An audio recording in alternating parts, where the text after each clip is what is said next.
You realize that simple fact. You realize that everybody loves authenticity in a world that is so artificial.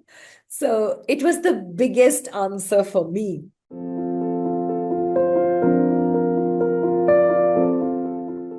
Welcome, everybody, to our episode of Happiness Hour. We are here today with a very special friend, Rashmi Shetty.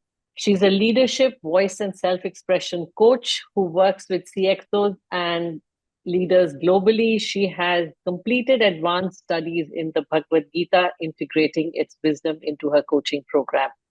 Rashmi's expertise spans a diverse range of fields: storytelling, broadcasting, radio jockey, and chat show host.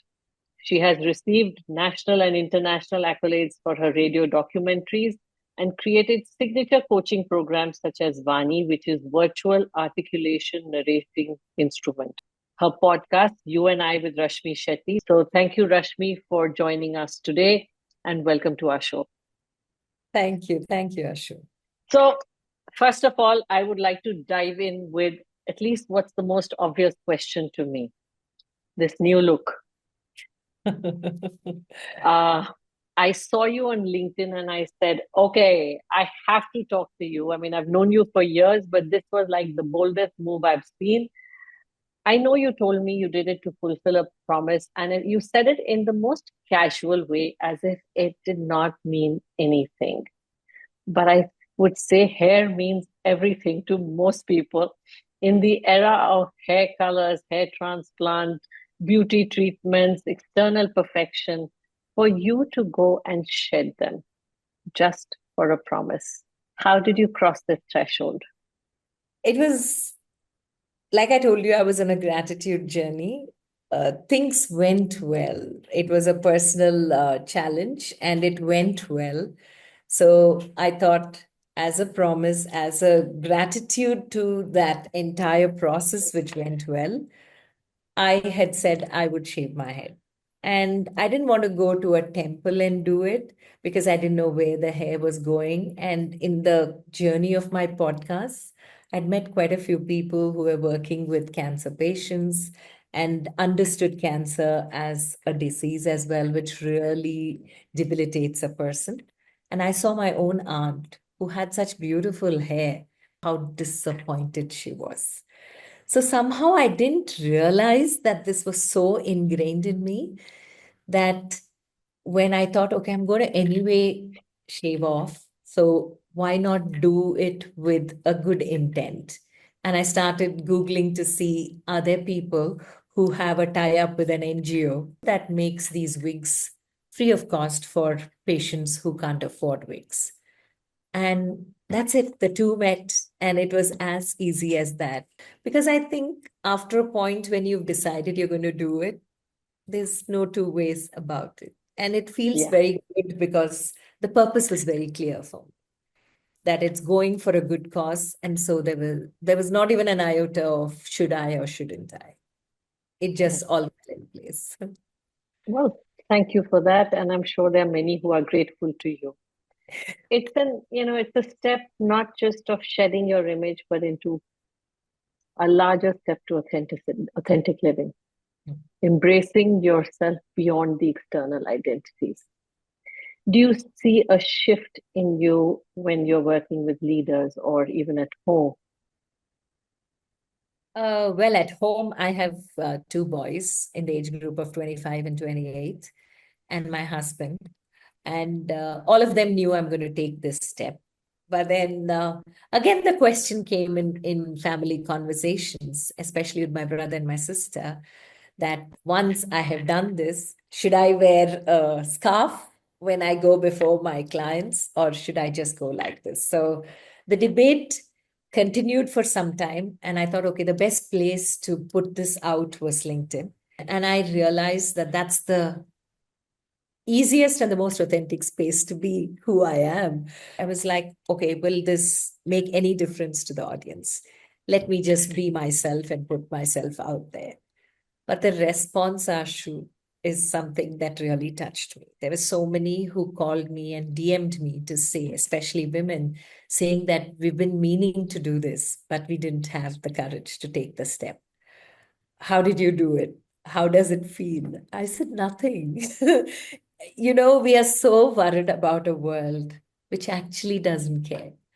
And Yeah. the more real we are with ourselves and just be ourselves, because hair is actually the least of it all. It grows back. And and this truth is a little difficult to digest when you're going for the step, but it does grow back. And Yeah. when you realize that simple fact, you realize that everybody loves authenticity in a world that is so artificial.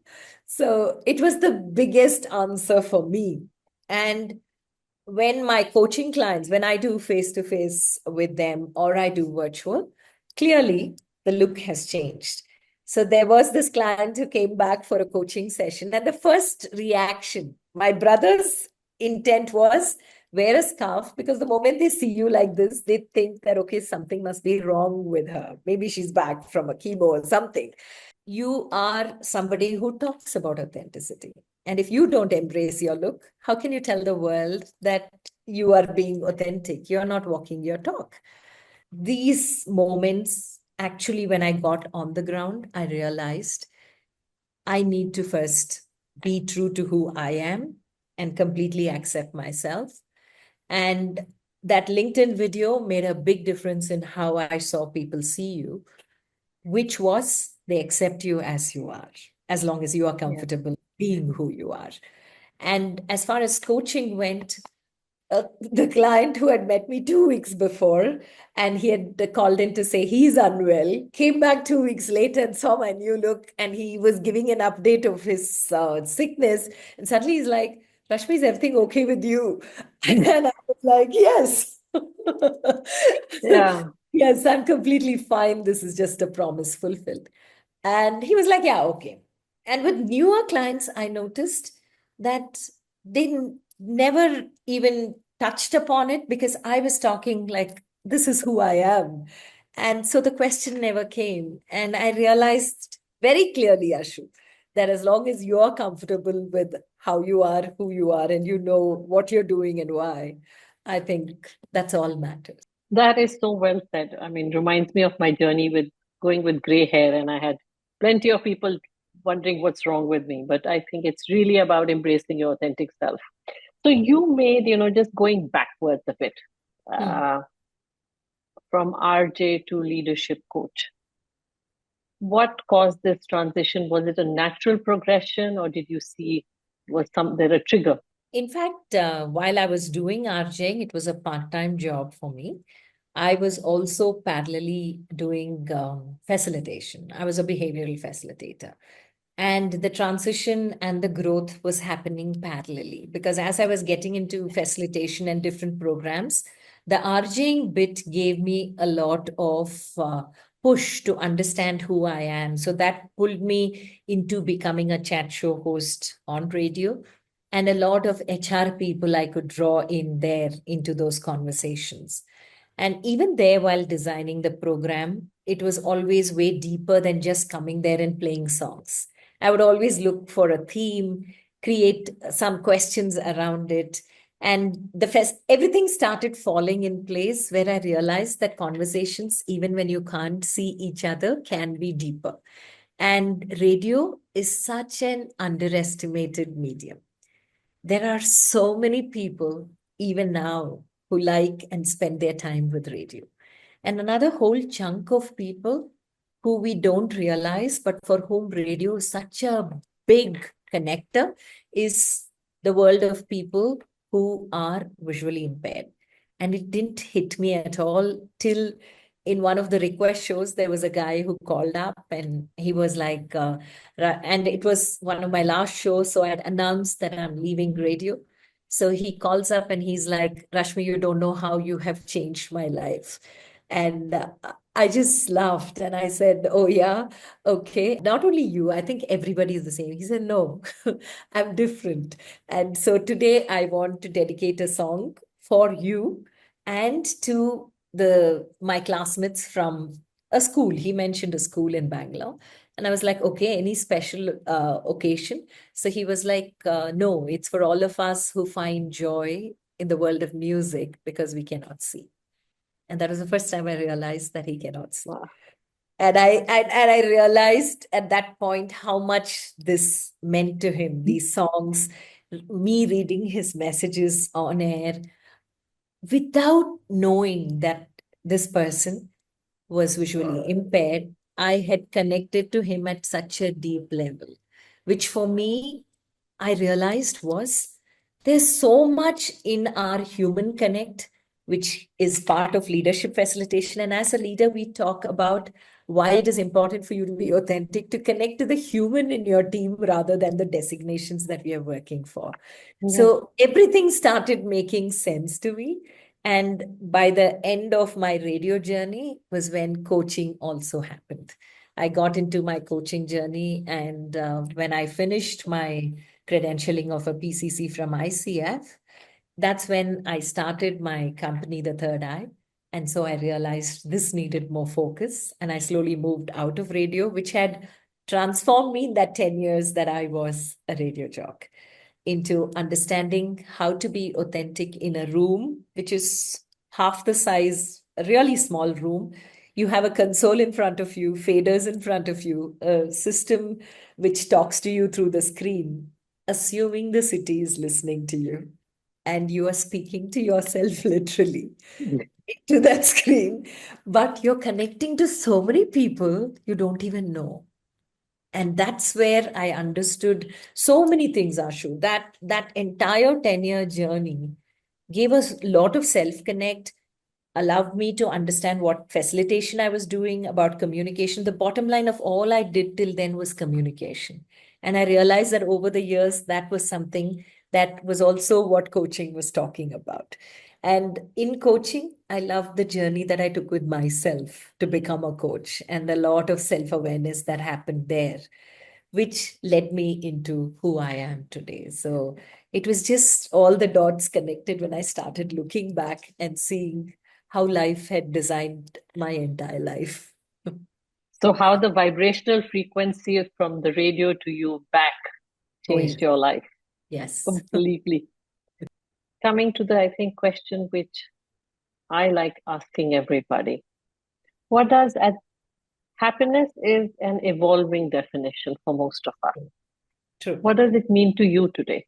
Looking back at the entire journey, I think when I say no to something which doesn't agree with what I want to do, in spite of the money they're offering, when a client comes in or a new assignment comes in, that is happiness for me. My ability to say no because I know that I'm not so desperate. Happiness also means the fact that I can be myself with people I truly love and they've accepted me for who I am. So just being surrounded by those people, be it friends, family, whoever, extended family, doesn't matter. As long as I can be myself and not worry about what they're thinking about me or caution the thoughts and the words that I'm just conveying my thoughts with. Don't have to take so much care. That is happiness.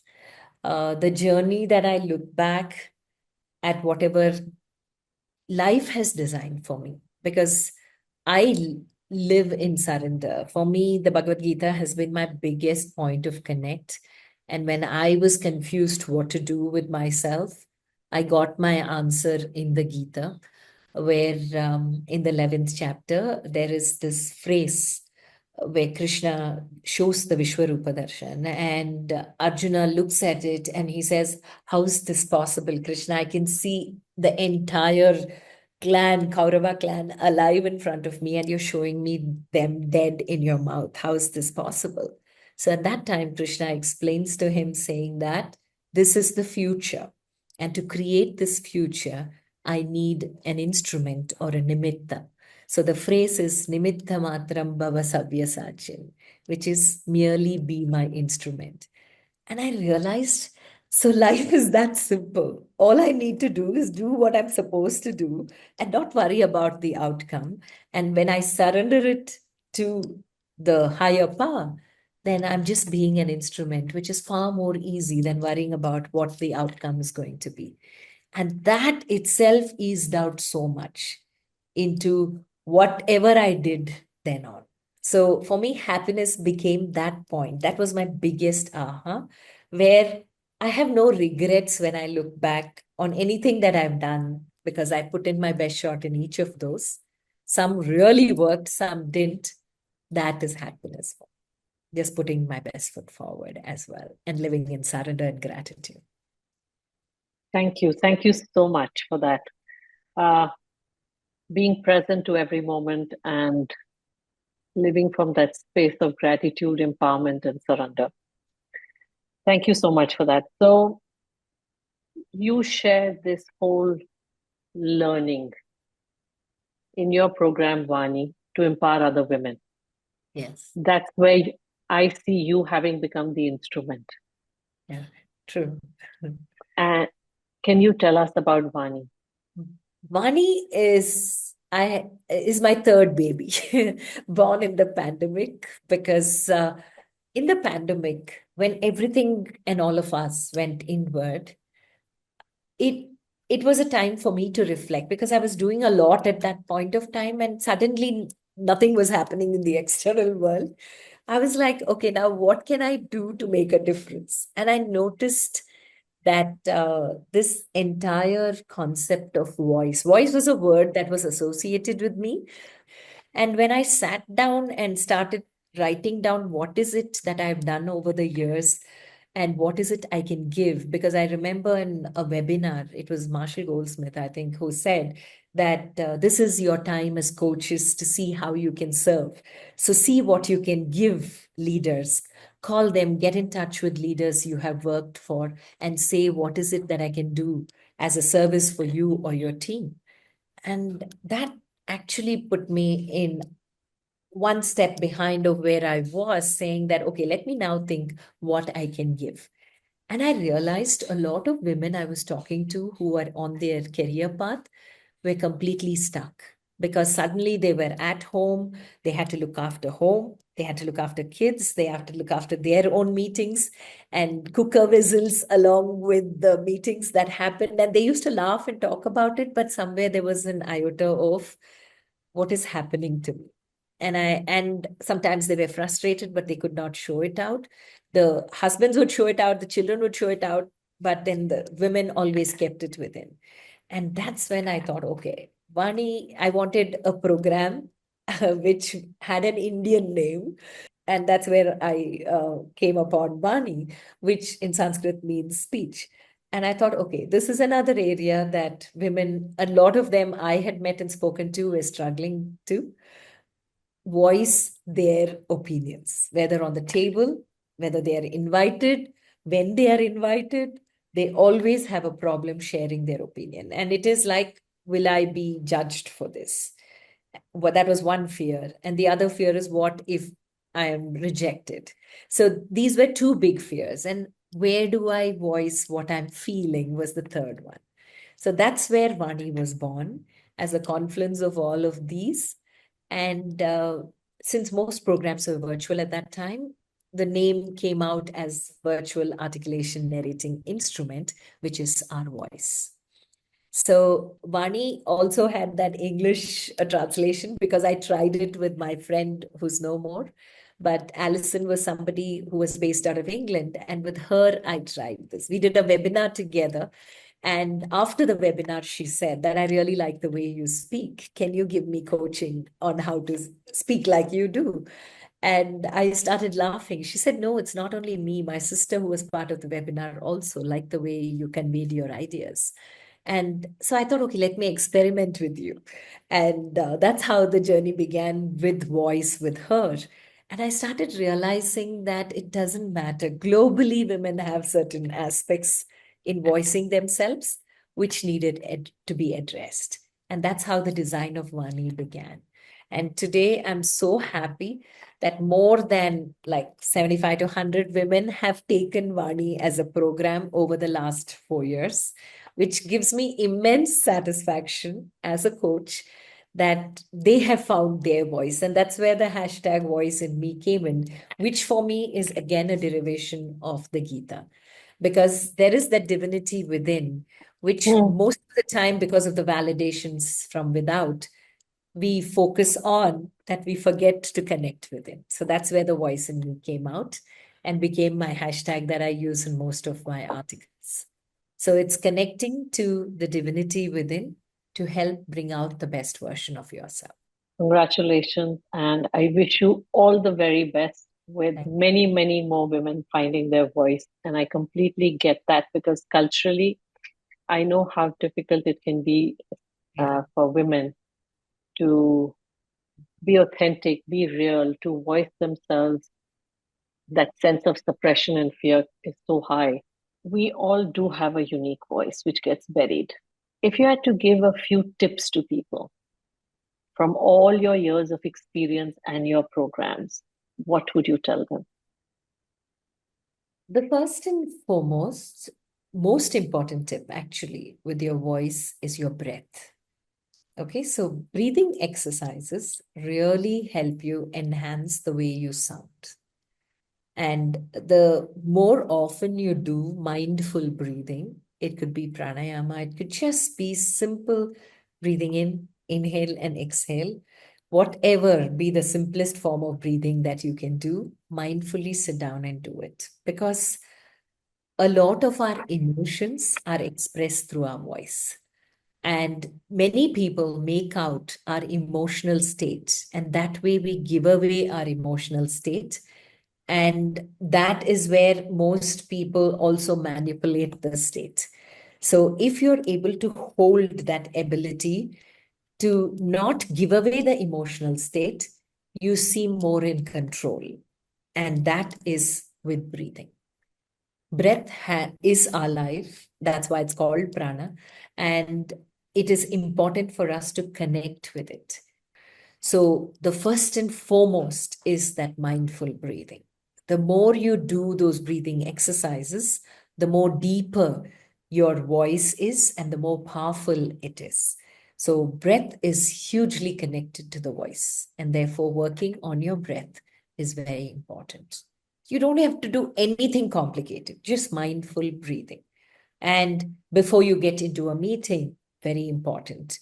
Before you go to bed, very important, because you breathe out all the tensions of the day and breathe in a lot of peace before you go to bed. And that mindful existence, like you said, just being in this moment, that's all we have control over, changes a lot in the way you sound to yourself and the world. So that is very important. Apart from that, hydrating yourself. I'm not saying have a liter of water each time, but just sips of water makes a difference on how you sound.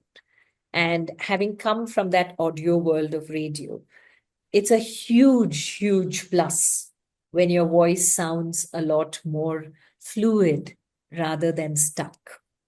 And why, like when suddenly you have the hydration that is reduced in your throat, what you do is you kind of swallow and there is a different tone. Like you can see the difference in the tone that I just had. That makes a difference in the way you sound to your audience. So water is the next thing that you do. So apart from breathing, making sure that you're hydrated all the time is very important.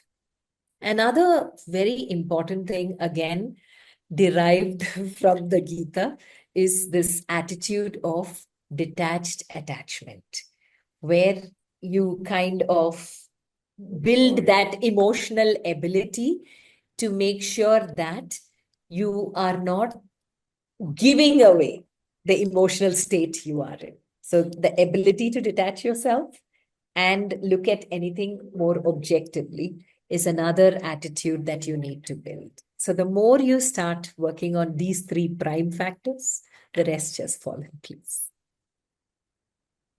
Simple but deep and profound. Any books, practices that you've talked about mindful breathing? Yeah. Anyone who's had a profound influence in you other than the Bhagavad Gita? One book that I have gifted, I think I've lost the count of people I've gifted the book, is The Alchemist. Uh, Paulo Coelho. yeah, Paulo Coelho's book, which somehow And it was not a book I went with the intention of buying. It was a book that, sometimes they say when you're ready, the book appears. So I so believe in it, because I went to pick some other book which was not available in the bookstore close by. And I saw this guy on the roadside selling the books on a moving vehicle. So I went up to him and I asked him for those books. He had, and then he was seeing the kind of books I was picking up. So he looked at me and he said, "Ma'am, you just read this book. You'll really like it." And I smiled at him. He said, "No, just based on whatever you're looking and picking, I know this book you'll really like." And that was when The Alchemist came into my life. It was not an intentional buy, but it shifted the way I looked at things around me, because a lot of it, I think, matched with what the Gita says. So that's why The Alchemist just fell in place for me. But the beauty of that book is I read it at three different points in my life, which were very different. And each time the message I got from it was more profound. So that book speaks very differently each time you read it. So that is, I think, a must read. And the next book that really made a profound impact was As a Man Thinketh. It is, again, a very beautiful read, a very small book. Small book, yeah. But it's really, really nice, simple yet profound. So these are two books that I've really gifted people I have met. I have whoever, especially my radio journey, when the new interns come and when I was leaving, a lot of people I'd gifted both of these books to read because they are small. And I noticed a lot of people don't write. The moment they see a size of a book, which is really big and huge, they're like, "Oh, okay, thank you." But when they see a small book, they're very happy to take it. And Jonathan Livingston Seagull. This is a third book that I have gifted because for me, apart from these three, I think Richard Bag's Illusions was another book that I read when I was very young, but they had some very profound statements that had an impact on how I was looking at life. So these are some of the top most favorite books of mine. One word of advice, if you had to sum your journey, one word. Surrender. Life has a bigger plan for you. Trust life completely. Sometimes our dreams are completely based on what we know, but we cannot zoom out to see what life has in its plan for us. So just living life the way life is giving out its gifts to you. I think every day when you get up and think, okay, so what does life have to offer me today as a gift? I'm waiting. Life has a lot more than you even asked for to give. So just trust life is my biggest advice, which I follow. Thank you so much. On that note of trust, I would like to say thank you so much, Rashmi, for your time. And I've really enjoyed. There have been so many profound nuggets which I'm going back with, and I hope so will our listeners. Thank you, Ashu. Honored to have been here. And it is such a pleasure always talking to you. As a fan of yours, I think this was a big honor for me. So thank you so much. Life comes around full circle. Is all. Thank you, Ashu. God Thank bless you. and stay blessed.